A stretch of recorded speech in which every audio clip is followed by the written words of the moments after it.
The Last Comanche Chief, The Life and Times of Quanah Parker by Bill Neeley. Chapter 1, The Birth of a Native American, The Attack on Parker's Fort. At the eventful period of the discovery of America, the whole continent was inhabited by numerous tribes of red men who were destitute of the arts and sciences that distinguish the present age, and were also exempt from most of the vices that now corrode and canker what is probably called civilized life. Colonel Edward Stiff, 1839.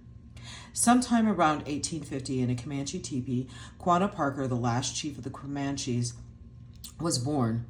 He was the son of Peta Nakana, chief of the Quahada band of the Comanches, and Cynthia Ann Parker, a white girl whom the Quahada warriors had captured in 1836.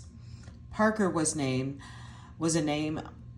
Quanah would not know, acknowledge, or assume for many years that would see him grow from Great War Chief Quanah to Quanah Parker, the man who understood the necessity of Indians adapting to the white man's culture, and who came to play a prominent role in the politics of the emerging United States of America.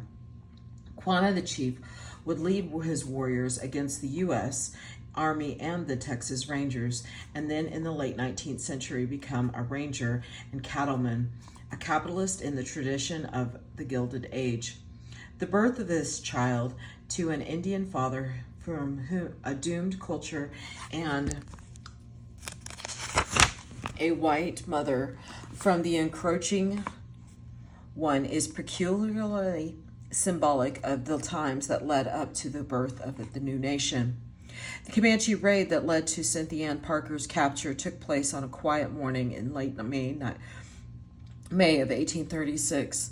The Parkers, farmers, and preachers of the Hard-Shell Baptist faith had established a settlement along the banks of the Navasota River in what was later to be known as Limestone County, Texas, in 1836.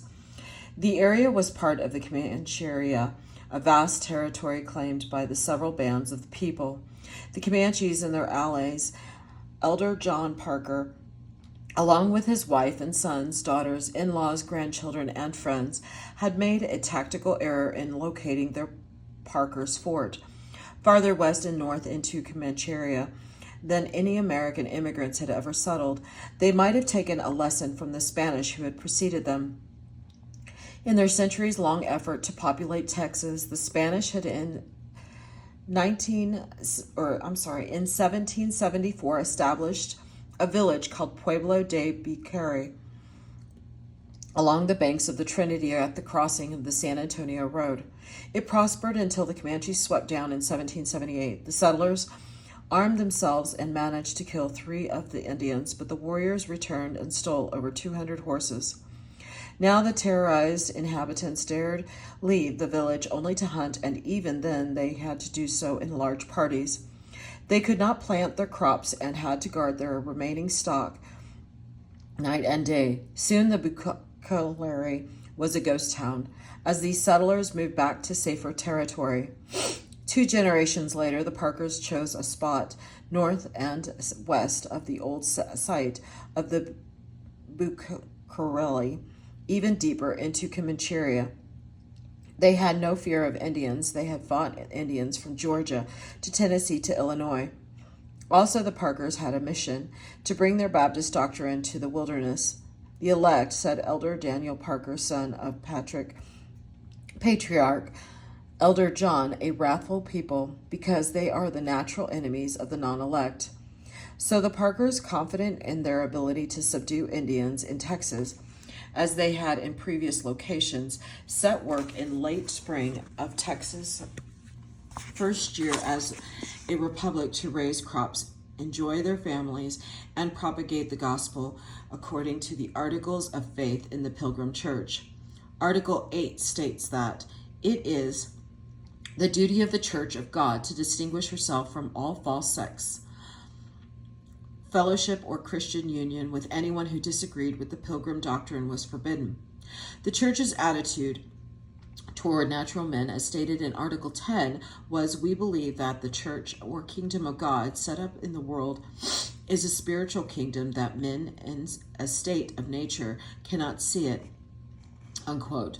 This doctrine, according to the of the manifest destiny, the belief that the territorial expansion of the United States was divinely destined to the men in Parker's Fort and in the surrounding tree-ringed fields.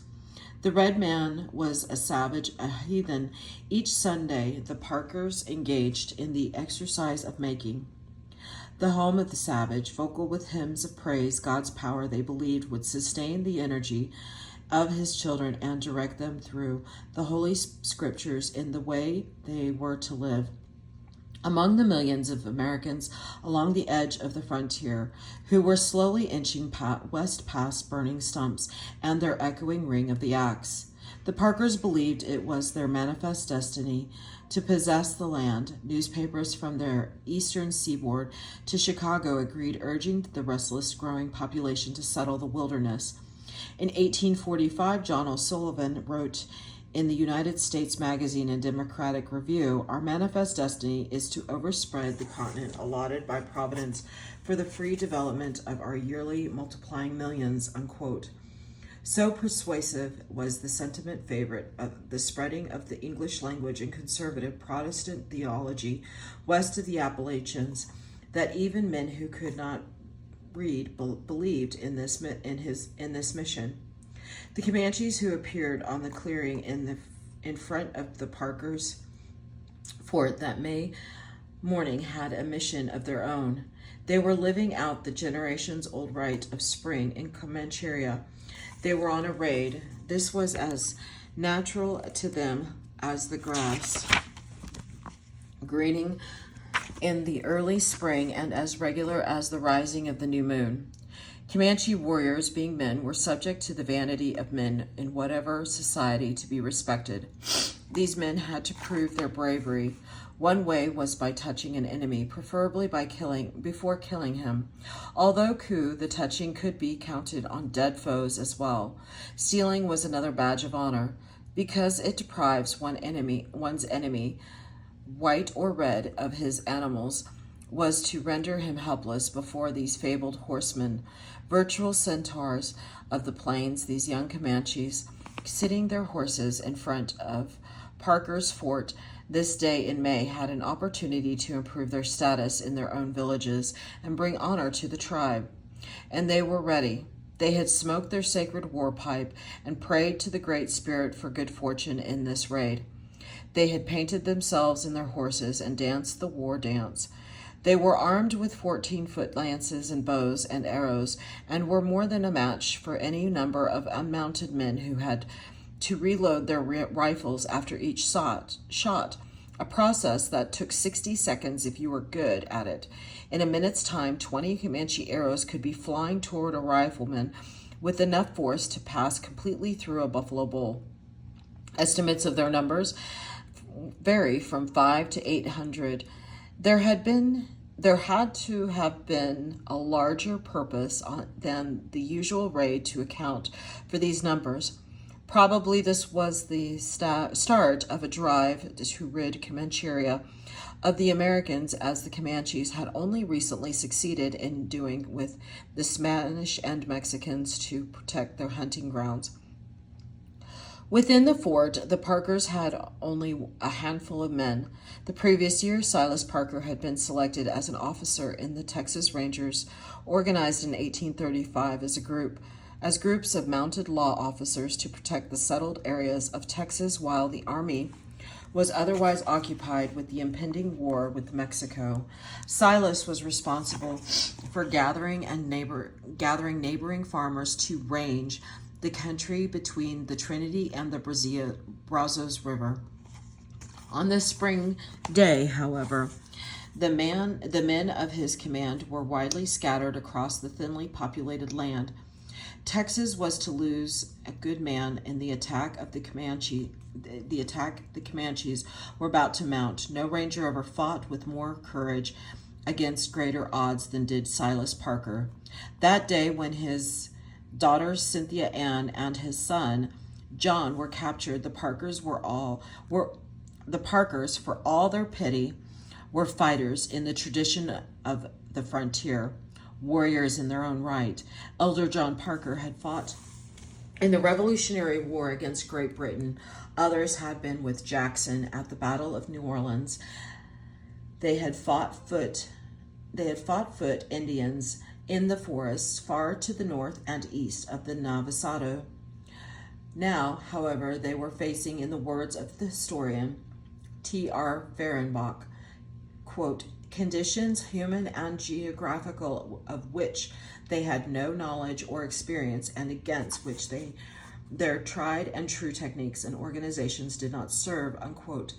To say nothing of the fact that they were absurdly outnumbered inside the fort were Elder John Parker, Benjamin and Silas Parker, Samuel and Robert Frost, G.E. Dwight, 10 women, and 15 children. Earlier that morning, James W. Parker, L.D. Nixon, and L.M.T. Plummer had gone to their fields near the river about a mile away. Silas's brother, Benjamin, saw the Indians first, mounted on the mustangs of varying colors, their horses painted with symbols of their medicine's spiritual power. The Comanche warriors slowly advanced toward the stockade. Then two rode out ahead, brandishing a white flag, a sign of friendship. This was not improbable, as it might seem. Farther north, other white men were receiving cordial treatment from Comanches. Kit Carson and Will Drennan traded at Comanche villages along the upper reaches of the Arkansas River, and many of their furs were taken from animals Carson and Company had trapped on land claimed by the Comanches in the South Rockies. It was not unusual for Comanches to treat whites with hospitality, especially when the men in question possessed those qualities respected by Comanche society: courage, generosity, horsemanship, the ability of inclination to fight, and respect for the land. This may have crossed Benjamin's mind when he stopped out for the stockade to talk with warriors. There he stood, and looking down on him from their mustangs were the greatest horsemen in the history of mounted warfare. Because he was brave, Benjamin Parker would make it possible for these proud warriors to count coup before and after killing him. Unconvinced by the white flag, Mrs. Nixon, Silas Parker's niece, was running to the adjoining farm to alert the men working in the fields, and most of the women and children followed her. Rachel Plummer stayed behind, knowing her small son could not keep up with her. Silas asked her to, quote, stand here and watch the Indians' motions until I run into the house, unquote, while he rushed to get his shot pouch. Mrs. Plummer saw her Uncle Benjamin approach the Indians. She wrote later, when Uncle Benjamin reached the body of the Indians, they turned to the right and surrounded him. I was now satisfied they intended killing him. I took up my little James Pratt and thought I would try to make my escape. As I ran across the fort, I met Silas returning to the place where he left me. He asked me if they had killed Benjamin. I told him no, but they have surrounded him. He said, I know they will kill him, but I will be good for one of them at least. These were the last words I heard him utter. I ran out of the fort, and passing the corner, I saw the Indians drive their spears into Benjamin. The work of death had already commenced. I tried to make my escape, but alas, it was too late. As a party of the Indians got ahead of me, oh, how vain were my feeble efforts to try to run to save myself and little James Pratt. A large sulky Indian picked up a hoe, knocked me down. The first I recollect, they were dragging me along by the hair. I made several unsuccessful attempts to raise to my feet before I could do it. As they took me past the fort, I heard an awful screaming near the place where they had first seized me. I think Uncle Silas was trying to release me. In doing this, he lost his life. but not until he had killed 4 Indians. I heard some shots. I then heard Uncle Silas about a triumphant huzzah. I did, for one moment, hope the men had gathered from the neighboring farms and might release me. I was soon dragged to the main body of the Indians, where they had killed Uncle Benjamin. His face was much mutilated, my goodness gracious, I'm sorry. His face was much mutilated, and many arrows were sticking in his body. As the savages passed by, they thrust their spears through him. Samuel and Robert Frost were killed inside the fort while fighting to protect the remaining women and children. Granny Parker was raped, stabbed, and left for dead. Elder John Parker and Miss Kellogg fled the fort but were seen by the Indians about 3/4 of a mile away and were driven back toward the stockade. There a shrill chorus of whoops and shrieks created a horrendous din. Elder John was caught and killed, his body badly mutilated. Also captured along with Rachel Plummer and Elizabeth Kellogg were Cynthia Ann Parker, 9 years old, and her brother John, 3 years her junior, both children of Silas Parker, and so began a saga in Texas history that was to blaze across the land as Western men fought Native American for its possession. Though through Cynthia Ann Parker the blood of the hard-shell Baptist was to mingle with that of the people, in the final frenzied moments before the Comanches took their captives and started the return trip to the villages on the streams of Upper Comancheria, they plundered the fort. They slashed bed ticks and hurled feathers into the air, creating a dense cloud. They took most of James W. Parker's books, useful for padding shields, destroying those they didn't want. They smashed most of the bottles of medicine they found in James Parker's cabin, taking with them only a bottle of pulverized arsenic. Later, Rachel Plummer was to look on with grim satisfaction as 4 Indians melted the powder in saliva and painted their faces and bodies with it, and soon died. The warriors killed a number of the settlers' cattle as they rode through the fields surrounding the fort. The slaughter, rape, and plunder were clear signals to the encroaching whites to abandon their settlements in the edge of the Comancheria, or to suffer the consequences if the whites had manifest destiny on their side. The Comanches had the power of their conviction, with the Great Spirit had made the land for their use. Terror had driven the Spanish out, the Bucar Carly, 2 generations ago. Surely that same terror would send the Americans running across the Sabine, never to return. Rachel Plummer's account provides a vivid picture of the first night on the trail. About midnight they stopped. They now tied a plaited thong around my arms and drew my hands behind me. They tied them so tight that the scars can be easily seen to this day. They then tied a similar thong around my ankles and drew my feet and hands together. They now turned me on my face, and I was unable to turn over. When they commenced beating me over the head with their bows, I supposed it was to add to my mystery that they brought my little James Pratt so near me that I could hear him cry. The restless of the prisoners were brought near me, but were not allowed to speak one word together. My aunt called me once, and I answered her. But indeed, I thought she would never call or I answer again, for they jumped with their feet upon us, which nearly took our lives. Often did the children cry, but were soon hushed by such blows that I had no idea they could survive. They commenced screaming and dancing around the scalps, kicking and stomping the prisoners. The next morning, the Comanches headed north. They tied the prisoners every night for the first 5 nights, and they were given only enough food and water to sustain life, notwithstanding my sufferings, unquote, Mrs. Plummer wrote. I could not but admire the country, being prairie and timber and very rich. I saw many fine springs, unquote. Rachel Plummer and the other captives were possibly the first white people to see the woodland north and west of Parker's Fort, known as the Cross Timbers. Quote, the range of timber is of an irregular width, say from 5 to 25 miles wide, abounding with small prairies skirted with timber of various kinds of oak, of every description, ash, elm, walnut, mulberry. The Indians split up at Grand Prairie, where Dallas and Fort Worth were established some years later.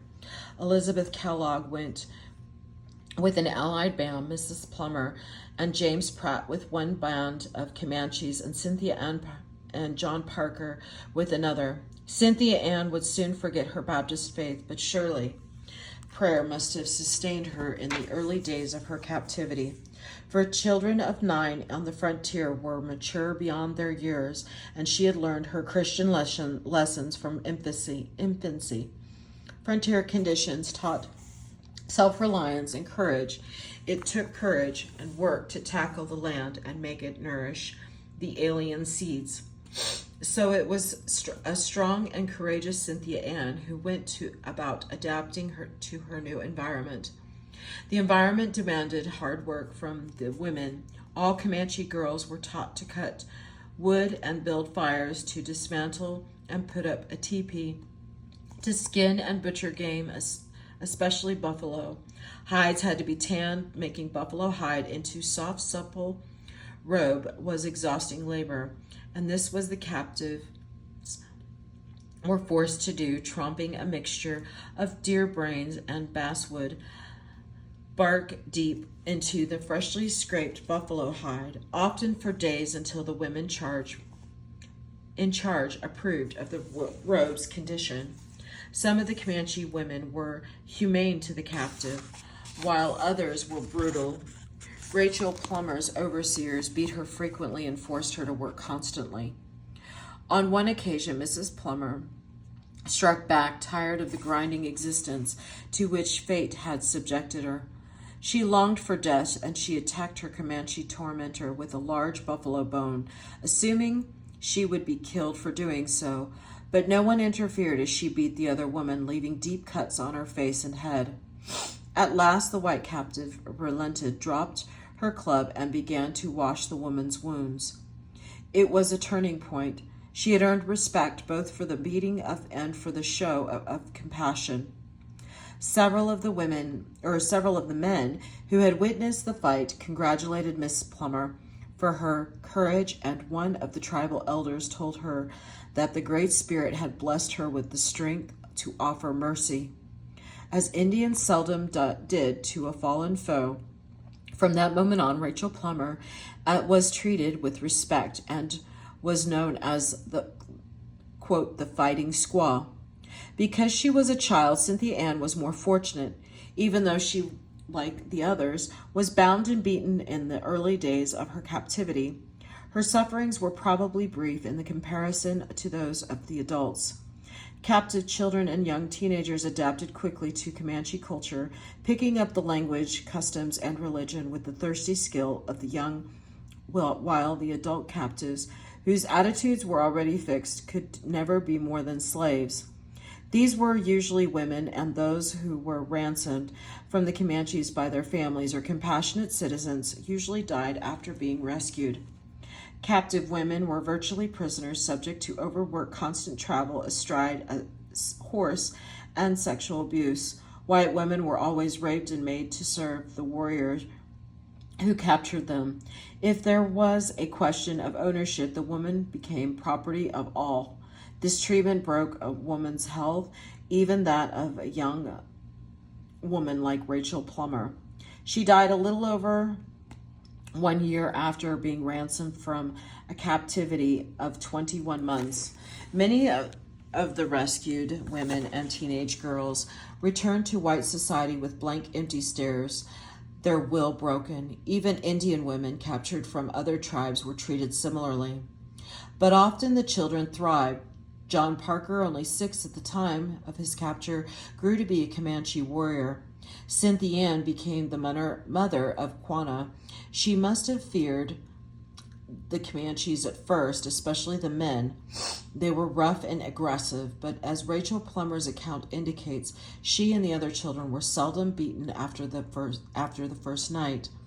Comanche girls were influenced by their grandmothers, but the daily necessities of camp life made it convenient for a daughter to help her mother, especially as she got older. Cynthia Ann, being 9 years old at the time of her capture, was of an age to help with work. She had no doubt assisted her own mother with the 3 younger children back at the Parker's fort. After reaching the village of the band with whom she was to live, it is almost certain that she received kindly treatment from that moment on. Accounts of child captives later released by the Comanches are filled with stories of kindness and familial love extended by them by their own Comanche families. For example, when Dot Bab was ransomed in his early teens, his Comanche foster mother and brother were very sad. Bab recalled the close companionship. He had cemented bonds of affection almost as sacred as family ties. Their kindness to me had been lavish and unvarying, and my friendship and attachment in return were deep and sincere, and I could scarcely restrain my emotions when the time came for the final goodbye. Cynthia Ann Parker's was adopted by a family who grew to love her too much to sell her for ransom. Her foster family, as part of the Chief Pahauka's band in 1840, only 4 years after her capture, Colonel Lynn Williams, a trader named Stoll, and a Delaware guide paid them a visit. Colonel Williams had heard there was a blue-eyed child fitting Cynthia Ann's description living with this band. Williams offered to ransom her, but her Indian father declared that all the goods the colonel had were not enough to make him relinquish the girl. Now 13 years old, the colonel asked to speak to Cynthia Ann and was given permission to do so. She walked quietly to him and sat in front of the tree. She would not speak or indicate whether she understood him, as the colonel told her of her childhood friends and relatives and asked what a message she wanted to send them. Stoically, she kept her silence, but according to James T. DeShield's accounts in Cynthia Ann Parker, the story of her capture, quote, the anxiety of her mind was betrayed and by the perceptible quiver of her lips, showing that she was not insensible to the common feelings of humanity, unquote.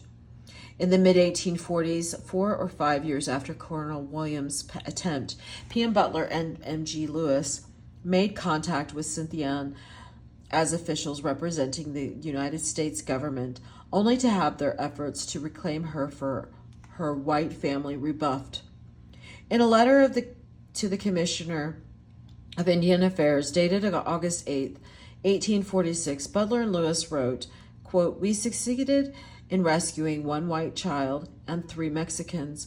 We heard of but 3 other children of white parents, but it is said that there is a large number of Mexican children, unquote. Of the whites, they reported 1 is a girl about 17 years old and her brother of the age of 10, known as the Parker children. They were on the head of the Washita where our runners saw them last. The young woman is claimed by one of the Comanches as his wife. From the influence of her alleged husband or from her own inclination, she is unwilling to leave the people with whom she associates. A large amount of goods and $4 or $500 were offered, but the offer was unavailing, as she would run off and hide herself to avoid those who went to ransom her, unquote. DeShields indicates that 11 years after Colonel Williams talked to Cynthia Ann in 1840, a group of white hunters visited with her at the Comanche camp in the Upper Canadian. When asked by the hunters, some of whom were friends of the Parkers, if she wanted to return to her white family, the young mother pointed to her children and shook her head.